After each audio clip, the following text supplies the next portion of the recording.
soo dhawaada mar kale iyo muuqaalkeena maanta waxaan kula wadaagayaa application kuu sahlaya barashada luqadda Ingiriiska. Run ahaantii haddii aad tahay qof raba ama xiiseynaya ama u soo jeeda barashada Ingiriiska, waxaan aaminsanahay appkan kula wadaagayo 100% inuu ku caawin karo ama uu ku caawinayo. Sidoo kale waxaa ka dhigan kartaa saaxiib iyo macallin. intaan muuqaalka u sii gudagelin badanaa muuqaaladana waxaan kusoo gudbinaa ka faa'iideysiga tiknoolajiyadda iyo muuqaalada la xiriira vlogs.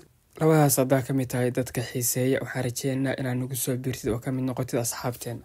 haddii aan kusoo laabto muuqaalka intaan u gudagelin applicationka laga baranayo luqadda Ingiriiska, aan wax yar isla dhugano muhiimadda Ingiriiska u leeyahay barashadiisu.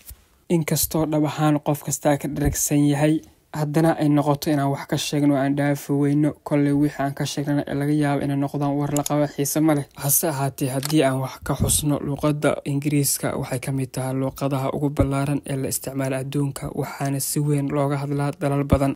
waxay kuu fureysaa fursado cusub oo ay ka mid yihiin isgaarsiinta, ganacsiga iyo tiknoolajiyadda. intaa waxaa sii dheer, haddii aad tahay qof xirfad ku hubeysan, run ahaantii waxay kor u qaadaysaa fursadahaaga shaqo, dhexgelitaanka bulshooyinka iyo helidda xogo caalami ah. intaas haddii aan kaga gudubno, waxaan ka sheegaynaa luqadda. haddii aan kusoo laabno dhanka applicationka rabay inaan idinla wadaago, waxaa la yiraahdaa magaciisa Copilot. waxaa iskale shirkadda Microsoft. waa application AI ah. appkan wuxuu qabtaa waxyaabo kala gedisan, waxaan loo isticmaalaa siyaabo kala duwan. laakiin sababta hadda uga hadlayno waa mowduuc ku saabsan barashada Ingiriiska sidoo kaaga caawin kara. appkan wuxuu leeyahay qayb free ah iyo qayb oo subscription ah. marka la joogo barashada Ingiriiska oo appkan ku saabsan waa free. appkan waxaa kala soo degi kartaa Play Store-ka iyo Apple Store-ka intaba. intaa kadib waxaa u baahantahay inaad akoon ka samaysatid, waa sign up garanaysaa. kadibna saasa waxaa ku yeelanaysaa akoon ama user ah ku isticmaashid appkaas.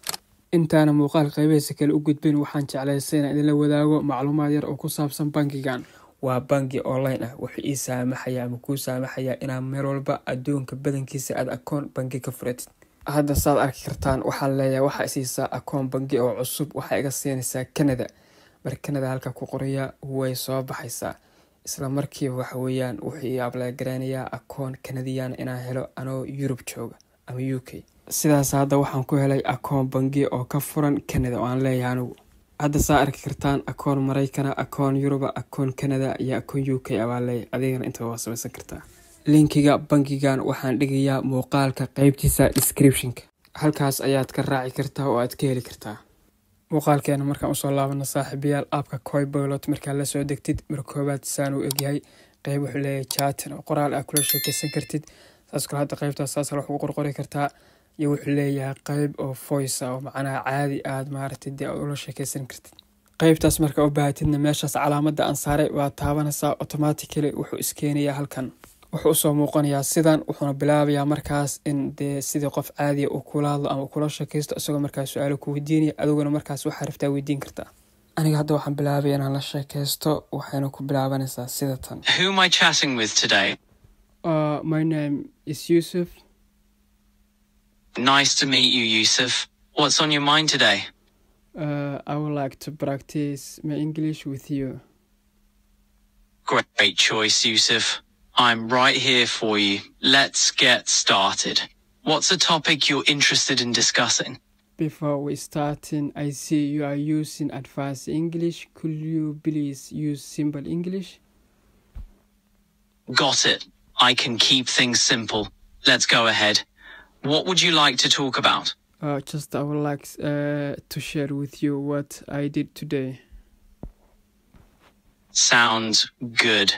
I'm here to listen. Tell me about your day, Yusuf. I woke up at around 5 o'clock. I prayed, brushed my teeth, and had breakfast. After that, I went to college. I returned home later, then wanted to work for a few hours. Now I'm studying English, and soon I will prepare to sleep. You've had a productive day, Yusuf. Balancing college, work, and now your English practice. Kudos to you.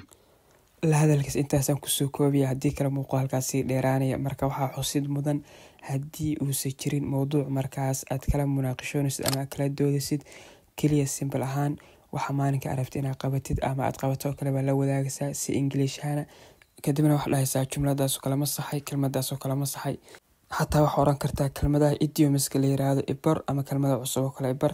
muuqaalkana saaxiibeel intaas ku eegaya, waxaan filayaa wax badan aad ka soo fahanteen dhamaadkiisa ama halkan haddaa soo gaartay waxaan ka rajeynaa muuqaalka inaad like tiraadid si dad badan u gaaro, sidoo kale subscribe aad tiraadid.